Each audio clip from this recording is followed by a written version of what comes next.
All right. Hi, Ralph. Thank you so much. Could you introduce yourself and tell us a little bit about how long you've been a grant evaluator? My name is Ralph Burrelle. I live in Medford, and I actually lived here for around 40 years. And I have been a community grant or evaluator for the southern region for the last 9 years. Um, yeah. Won- Wonderful. And tell me, name one thing you'd love about being a grant evaluator and why. Two things come to mind. The first is the opportunity to be involved with the Oregon Community Foundation. OCF has just done so many wonderful things in Southern Oregon and throughout the state. And to be a part of that is really a privilege. And to see all the great things that OCF is doing and has done for a number of years. The second thing that I particularly enjoy about this role is the opportunity to learn more about nonprofits in our region. It seems like every time there's at least one nonprofit that I haven't heard of. I mean, they might be in Klamath Falls, or they might be in Lakeview or Grants Pass, or some even in Medford. And I had no idea of their existence. And to find out what great things that they're doing to benefit the community and those that they might serve in particular is really reassuring and enlightening. So I'm a lifelong learner, at least I see myself that way. And this is one way that I can continue that. Thank you so much. So we'll start with go to the next question. I'm going to ask you to share a strategy, practice, or method Okay. that you use to help you prepare through reviewing the training, reviewing grant applications, providing feedback, and then preparing for the report out meetings. Okay. Well, I thought what I might do is just kind of go through the process that I use. I know everybody uses a different method for getting through their applications and evaluating them, but there might be some benefit to someone or some people that say, "Oh, I could use that idea." So I'll just go through that.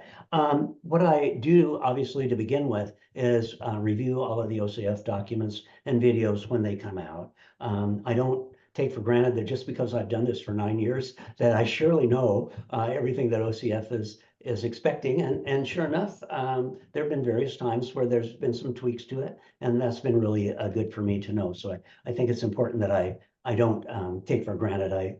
I know what I'm doing in totality, that I better review. And if I can't attend the online seminar that OCF does each cycle, then I always go through and review the recording, because I always find benefit in that.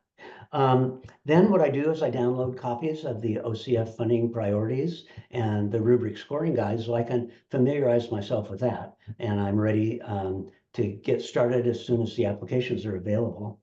I'm an old school worker, I'm not ashamed to admit. So what I do is, as the applications become available, I download and print them out.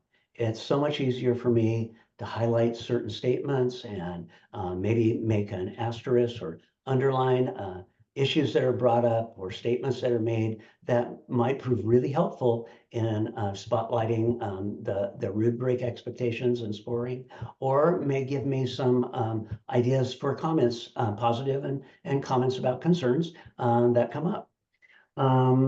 Then I start reading the applications. I read them one at a time in their entirety, again, highlighting things and underlying things that I think are important for evaluation purposes and comment purposes. I don't score any application until I've read them all. And I might read two or three at a time and then stop. I think it's important that each application get all of my attention. So I take my time with it a little bit. If I read 2 to 3 a day, that's great. I'm lucky to be flexible in my time for the most part. So I then pick it up the next day and maybe read another two or another three or whatever. And in a few days, they're all done. But I feel like by doing that, I re-energize my brain and make sure, as I said, that each application gets my full attention.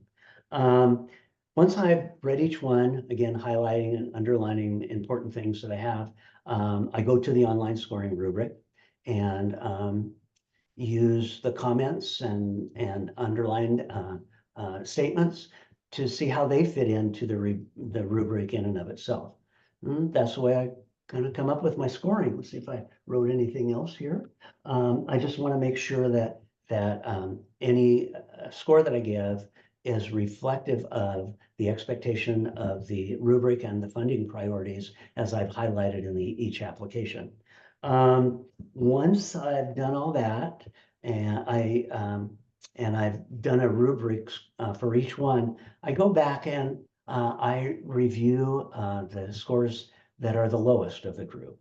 The reason that I do this is that I want to make sure that I haven't left anything out in my consideration that might have impacted differently the score for that particular section. And I also want to make sure that there's no implicit bias on my part for scores that I've done strictly based on what's expected from the rubric. Sometimes, as it turns out, there have been some applications that I've really liked that didn't get a score that I thought was comparable to its merit. But again, I'm trying to do the rubric, the scoring based on the specifics of the rubric. I think that's fair to all of the 7 or the 9 or whatever number of applications that I'm reading. And then I use the applications or use the comments, underlined comments that I found and starred in the application. Sometimes those give me good reasons for making comments in the comment section about how positive things about the application, as well as maybe some concerns of the application that I had, and how the applicant might have relieved my concern by maybe giving further information or more specific information. Once I've done all that, I hit the send button and look forward to our regional meetings where we talk about specific applications, and I get to hear other people's viewpoints as well, which is also really beneficial for me. And that's pretty much it. Thank you so much for sharing your wonderful expertise, and thank you for all you've done and participating in your 9th year. Congratulations. It's my pleasure. It's been a great experience for me. Great. Thank you, Ralph. Okay, thank you, Sonia.